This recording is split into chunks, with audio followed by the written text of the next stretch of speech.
दोस्तों, Indian government ने जब से कैशलेस इंडिया को प्रमोट करना शुरू किया है, तभी से हम डिजिटल पेमेंट्स के नए नए प्लेयर्स देखते आ रहे हैं और उन्हीं में से एक भारत पे भी है, जो कि लॉन्च होने के सिर्फ 4 साल के अंदर 2.8 बिलियन डॉलर्स के वैल्यूएशन को क्रॉस कर गया था। आज के समय में देश के अलग अलग शहरों से 75 लाख से ज्यादा मर्चेंट्स भारत पे की सर्विसेज यूज कर रहे हैं। साथ ही आज भारत पे को देश की टॉप 5 फिनटेक कंपनीज में भी शुमार किया जाने लगा है। तो आपके मन में एक सवाल आया होगा कि इतने कम टाइम में इस क्राउडेड मार्केट के अंदर भारत पे ने किस तरह अपनी जगह बनाई। लेकिन अभी हाल ही में इस कंपनी के साथ कुछ ऐसे कंट्रोवर्सी सामने आई जिससे इसकी इमेज को काफी नुकसान पहुंचा। दरअसल भारत पे कंपनी में एक स्कैम सामने आया जिसमें कंपनी के फाउंडर और एमडी अशनीर ग्रोवर को दोषी बताया जा रहा है। यहाँ तक कि इन विवादों के चलते अशनीर ने कंपनी में अपने सभी पदों से रिजाइन भी कर दिया है। तो दोस्तों, आज की इस वीडियो में हम भारत पे के बिजनेस मॉडल और इससे जुड़े स्कैम के बारे में जानने वाले हैं। तो चलिए वीडियो को शुरू करते हैं। दोस्तों, इंडिया में डिजिटल पेमेंट कंपनीज की कहानी उस समय शुरू होती है जब 2016 में इंडियन गवर्नमेंट ने डिमोनेटाइजेशन की घोषणा की थी। 1000 रुपए के करेंसी नोट लीगल टेंडर नहीं रहेंगे। दरअसल गवर्नमेंट के उस अनाउंसमेंट से रातों रात देश की लगभग 86% कैश करेंसी इनवैलिड हो गई थी और लोग ऑनलाइन पेमेंट को अपनाने के लिए मजबूर हो गए थे। उस समय पेटीएम ऐप लोगों के लिए सबसे ज्यादा काम आया था, क्योंकि पेटीएम क्यूआर कोड के जरिए छोटे से छोटे दुकानदार को भी पेमेंट किया जा सकता था और यही वो समय था जब इस मार्केट में कई और प्लेयर्स ने भी एंट्री ली।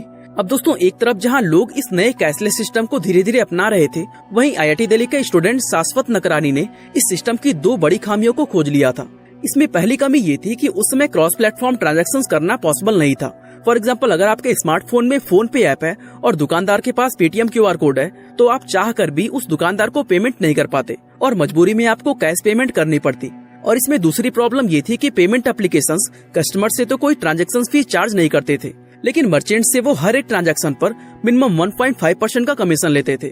यानी दोस्तों, 500 रुपए की सेल करने पर अगर एक मर्चेंट को 40 से 50 रुपए का प्रॉफिट होता है, तो उसमें से उसे 1.5% यानी 7.5 रुपए चुकाने पड़ते थे और ये छोटे दुकानदारों के लिए एक बहुत बड़ी प्रॉब्लम थी। और दोस्तों, इन दोनों प्रॉब्लम्स को सॉल्व करने के लिए 20 मार्च 2018 के दिन शाश्वत नकरानी और उनके पार्टनर अशनीर ग्रोवर ने भारत पे को मार्केट में लॉन्च कर दिया।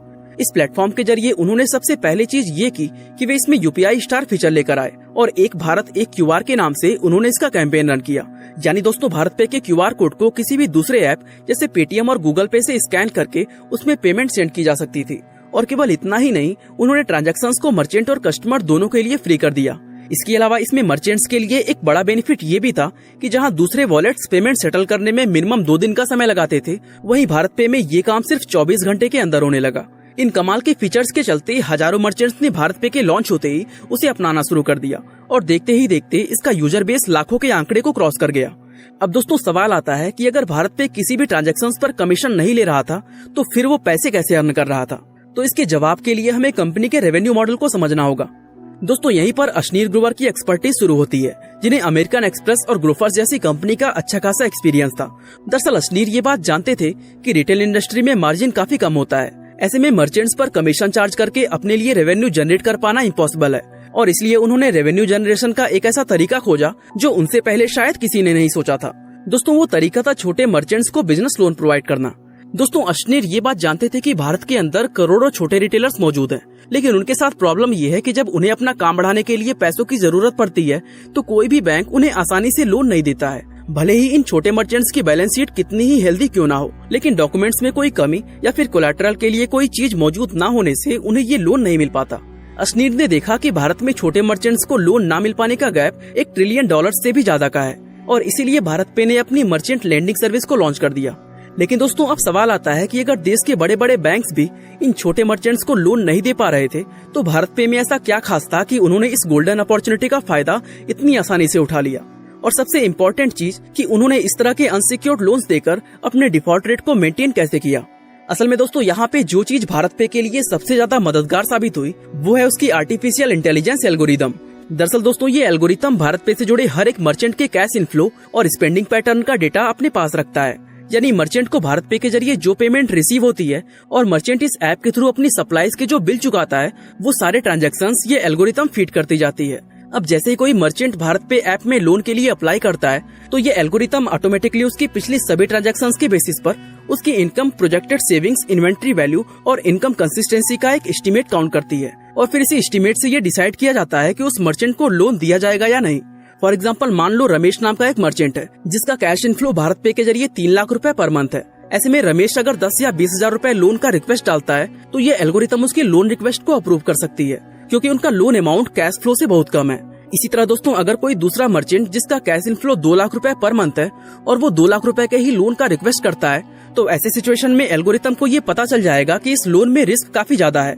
तो ऐसे में फिर एल्गोरिथम या तो इस रिक्वेस्ट को डिसअप्रूव कर सकता है या फिर उस मर्चेंट को वो लोन हाई इंटरेस्ट रेट पर दिया जाएगा।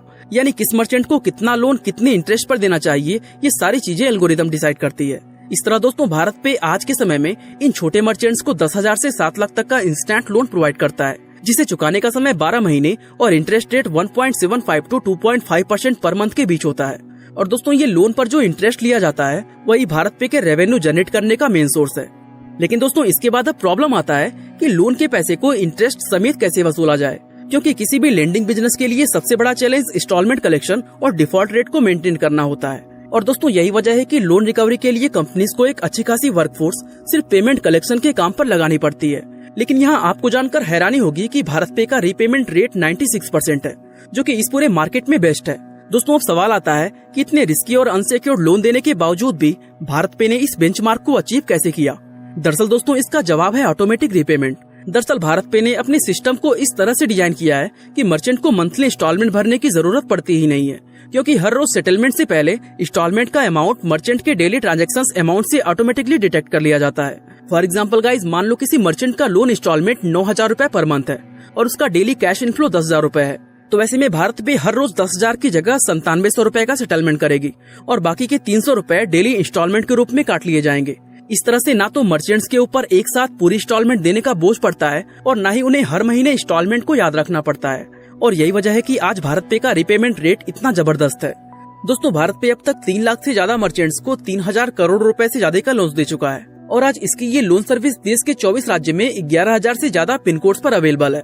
इस तरह भारत पे अपनी कमाल की एआई और जबरदस्त बिजनेस स्ट्रेटजीज की मदद से छोटे व्यापारियों की एक बहुत बड़ी प्रॉब्लम को सॉल्व कर दिया और यही वजह है कि इतने कम समय में इसे भारत की टॉप फिनटेक कंपनीज में शुमार किया जाने लगा।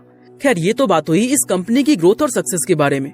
अब हम उस कंट्रोवर्सी को जानते हैं जो अभी हाल ही में सामने आया है। दरअसल हुआ है कि कुछ समय पहले इंटरनेट पर एक कॉल रिकॉर्डिंग काफी ज्यादा वायरल हो गई थी। इस ऑडियो में भारत पे के फाउंडर अशनीर ग्रोवर कोटक महिंद्रा बैंक के एक एम्प्लॉय के साथ गाली गलौज करते हुए सुनाई दिए थे। पहले तो अशनीर ने साफ मना कर दिया कि उस ऑडियो में जो आवाज है वो उनकी नहीं है, लेकिन बाद में जब कोटक महिंद्रा बैंक ने उनके ऊपर एक लीगल केस किया तब चीजें पूरी तरह साफ हो गयी कि आवाज असल में अशनीर की ही थी। अब दोस्तों, अशनीर अपनी इस कंट्रोवर्सी से जूझ ही रहे थे कि तभी उनका नाम एक नए विवाद के साथ जुड़ गया।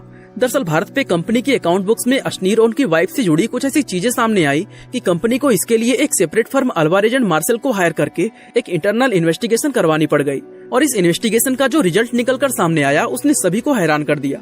दोस्तों, अल्वारेज एंड मार्शल की इस रिपोर्ट में अशनीर और उनकी वाइफ माधुरी से जुड़े 2 तरह के फ्रॉड सामने आए, जहां भारत पे की तरफ से कई सारे ऐसे एचआर फर्म्स को पेमेंट किए गए थे जो रियल वर्ल्ड में एग्जिट करते ही नहीं है। दोस्तों, इन्वेस्टिगेशन में पता चला कि इन एचआर फर्म्स के नाम से जो फेक इनवॉइसेस कंपनी को दी गई थी वो माधुरी के भाई श्वेतांक जैन ने बनाई थी।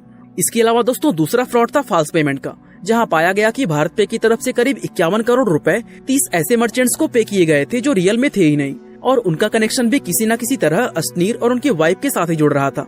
दोस्तों, शुरुआत में अशनीर इन सभी आरोपों को झूठा बताते रहे, लेकिन कुछ दिनों बाद उन्होंने एमडी और डायरेक्टर ऑफ द बोर्ड के दोनों पदों से रिजाइन दे दिया।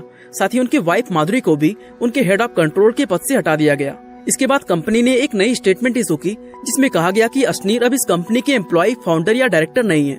दोस्तों, इस स्कैम के सामने आने की वजह से भारत पे कंपनी के इमेज को काफी नुकसान पहुंचा था। बाकी दोस्तों, अब आगे ये देखना है कि भारत पे अशनीर के बिना सरवाइव कर पाता है या नहीं। बाकी आज के लिए बस इतना ही। आपका बहुमूल्य समय देने के लिए बहुत बहुत धन्यवाद।